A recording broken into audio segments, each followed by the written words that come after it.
नमस्कार, स्वागत है आपका सौभाग्यदीप की ओर से। आप देख रहे हैं जो हमारा कार्यक्रम ज्योतिष और उपाय। आज प्रस्तुत है 39वीं कड़ी। जो जन्म तिथि है वह एक बालक की है 15/7/2004 और जो लगन कुंडली है वह है वृश्चिक लगन और पहले, दूसरे, तीसरे, चौथे, पांचवें स्थान तक कोई ग्रह नहीं है।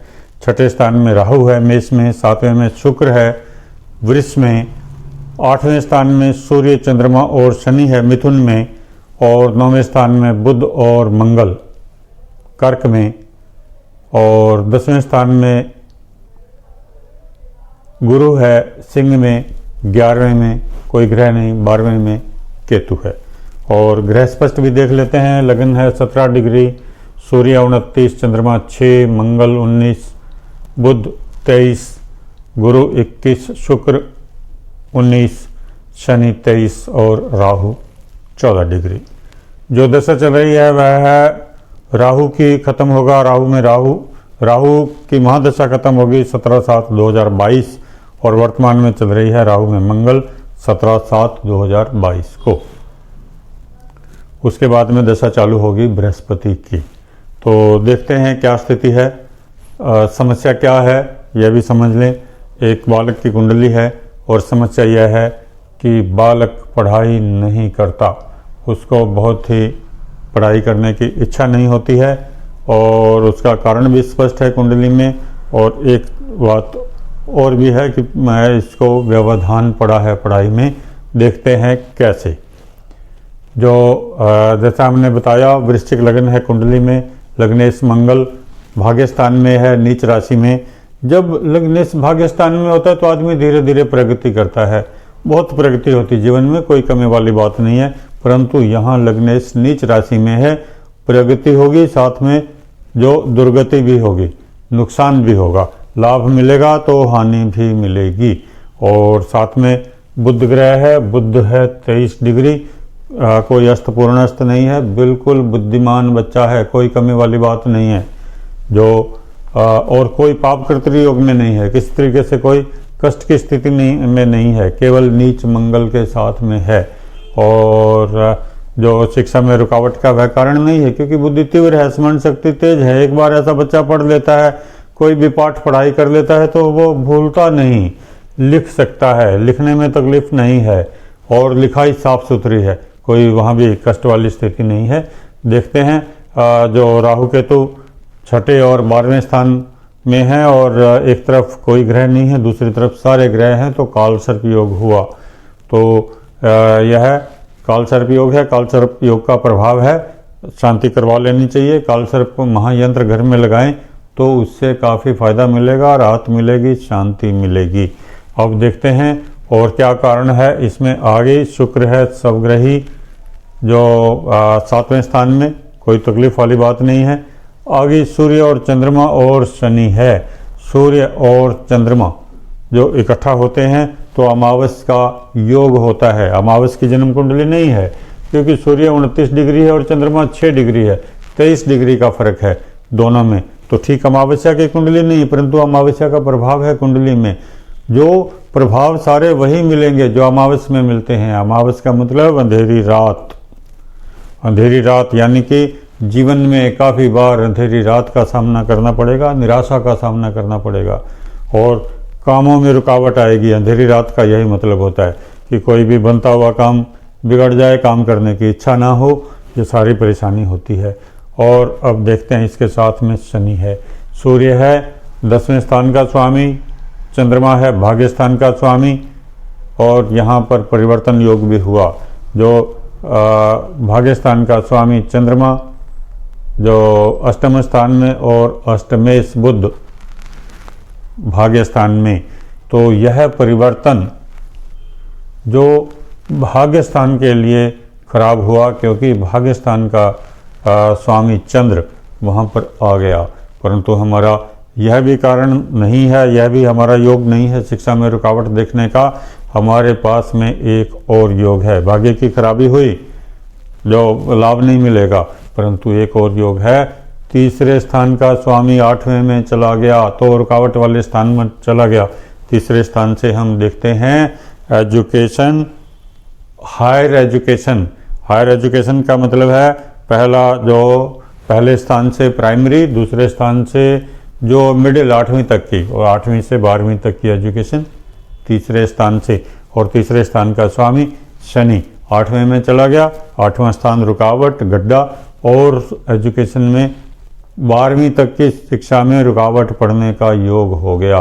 किसी भी कारण से ऐसा व्यक्ति, ऐसा बालक पढ़ाई को छोड़ देगा, बीच में ही छोड़ देगा, पढ़ाई करने की इच्छा नहीं होगी, जो घर से निकलेगा तो भी पेपर देने नहीं जाएगा।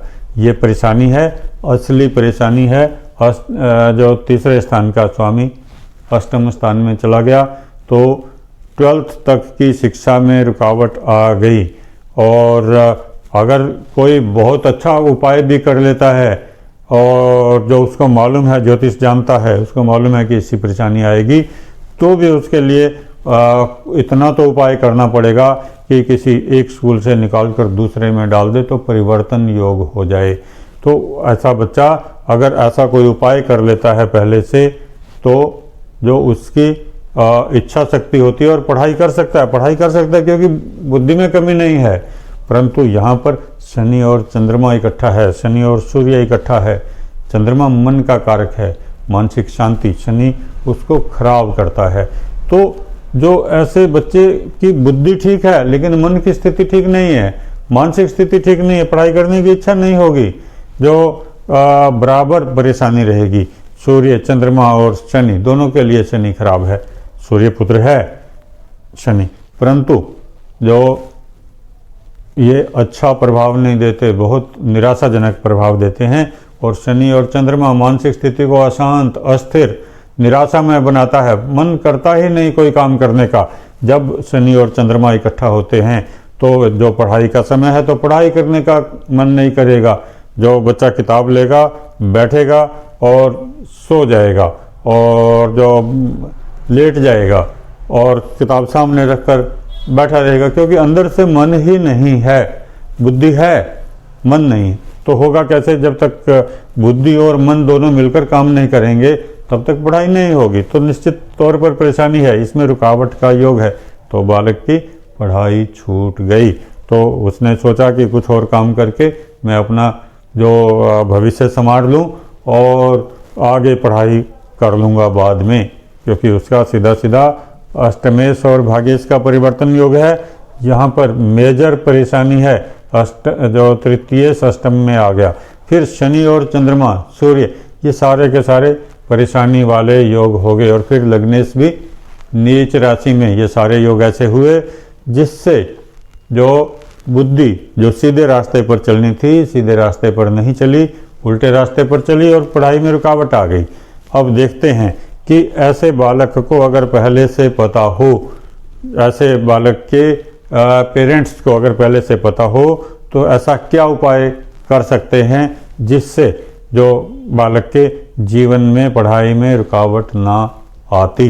तो सबसे पहली बात तो यह है कि उसे, क्योंकि मानसिक स्थिति उसकी निराशाजनक है, इसलिए उसकी मानसिक स्थिति को मजबूत करना पड़ेगा। उसके पास में बैठकर बार बार उसका उत्साह बढ़ाना पड़ेगा कि बालक तुम कर सकते हो, तुम्हें ये किया है, तुमने वो किया, अच्छी अच्छी बातें बोलें ऐसे बच्चे को, और उसका उत्साह बढ़ाएं ताकि वह सारा काम कर सके, पढ़ाई को कर सके। कोई और परेशानी नहीं, बुद्धि है, खाली बुद्धि का सदुपयोग करना है, उतना ही सिखाना है। मानसिक स्थिति ठीक है, कोई वैसा 6 डिग्री का चंद्रमा है, ऐसा नहीं है कि वो अगर उसको समझाया जाएगा तो उसकी मानसिक स्थिति तो भी खराब रहेगी। और ऐसे में वृश्चिक राशि के लिए शनि, शुक्र और बुध लाभदायक ग्रह नहीं होते, तो शनि ग्रह का दान करना चाहिए। शनि ग्रह का दान शनिवार को जो शनि मंदिर में जाकर तेल का दीपक जलाएं और नारियल चढ़ाएं और बैगर्स को कुछ न कुछ अन्नदान करें, बांटें। मिठाई नहीं बांटें, मिठाई बांटें तो काली मिठाई बांटें जो, और उसके अलावा बिस्किट बांट सकते हैं, रोटी और अचार दे सकते हैं। ऐसा उपाय बच्चे को साथ ले जाकर करें, उसकी हिम्मत बढ़ेगी। और उसके बाद में जो मानसिक स्थिति मजबूत करने के लिए ये अमावस्या का योग है, सूर्य और चंद्रमा, वैसे मानसिक स्थिति खराब हो जाती है तो अमावस्या का दान करें। पहले बता चुका हूँ कि क्या दान करना है, और अलग से अमावस्या के दान के संबंध में मैंने एक वीडियो अपलोड किया हुआ है, उसको देखें, समझें और उसको करें, जरूरी है, तभी मानसिक स्थिति मजबूत होगी। और पढ़ाई के लिए बुध ग्रह का बल बढ़ाने पर जोर दें, और मंगल के लिए, जो मंगल नीच राशि में है, उसके लिए लाल धागा बांधें हाथ में, निश्चित फायदा मिलेगा। और पढ़ाई के लिए, जो शिक्षा के लिए मंत्र है ऐं नमः भगवती वदवद वाग्देवी स्वाहा। फिर से सुन लें, ऐं नमः भगवती वदवद वाग्देवी स्वाहा।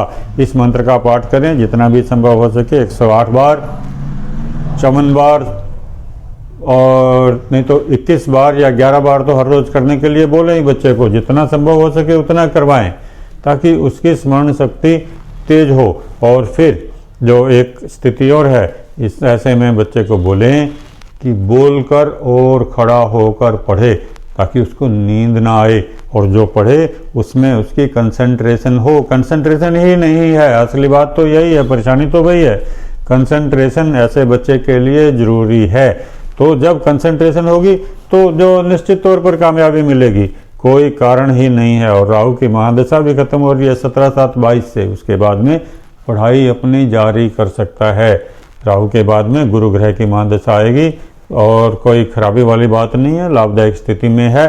धर्म स्थान का और पंचम स्थान का स्वामी दोबारा से पढ़ाई शुरू कर सकता है, तकलीफ नहीं होगी। और जो ऐं नमः भगवती वदवद वाग्देवी स्वाहा, सरस्वती के लिए मंत्र पाठ करना है, अमावस्या का दान करना है, और जो शनि ग्रह का दान दक्षिणा करना है। बुध ग्रह का भी चाहें तो दान दक्षिणा कर सकते हैं। बुधवार को गाय को हरा चारा खिलाएं, गाय को रोटी दें, छोटे बच्चों को जो स्टेशनरी दें, विद्यार्थियों को स्टेशनरी दें, या किसी विद्यार्थी की सेवा करें, उसकी मदद करें। ऐसा उपाय करने से निश्चित तौर पर लाभ होगा। और इसके अलावा कुछ करना है तो जो बुध तेजस्वी लॉकेट बालक को पहनाएं, ताकि उसकी पढ़ाई में इच्छा और अधिक जागृत हो। और जो मंगल, नीच मंगल होने के कारण बुध के साथ में कभी कभी उसको जो स्वभाव में या वैसी दुष्टता की स्थिति आ जाती है, वह भी ठीक हो, वह पढ़ाई की तरफ अपना ध्यान केंद्रित करे। तो कुल मिलाकर स्थिति यही है कि कालसर्प के लिए जो उपाय कर लें, और अमावस्या का दान, और बुध ग्रह को बल, और जो सरस्वती का मंत्र पाठ, इसी से निश्चित तौर पर पढ़ाई दोबारा से शुरू हो जाएगी, पढ़ाई हो भी जाएगी। और पढ़ाई हो जाएगी तो आगे जीवन में सुख ही सुख मिलेगा। काम करने के लिए पूरा जीवन पड़ा है, अभी बालक है, अभी पढ़ाई कर सकता है। तो आज के लिए बस इतना ही। बहुत बहुत धन्यवाद वीडियो को अंत तक देखने के लिए। और अगर आपको अच्छा लगा तो सब्सक्राइब जरूर करें, और शेयर करें दूसरे आदमियों के साथ में। और अगर ज़रूरत है, कुछ आपको अपना पूछना है, तो कमेंट करें, कमेंट्स में सारी अपनी डिटेल लिख दें। बहुत बहुत धन्यवाद।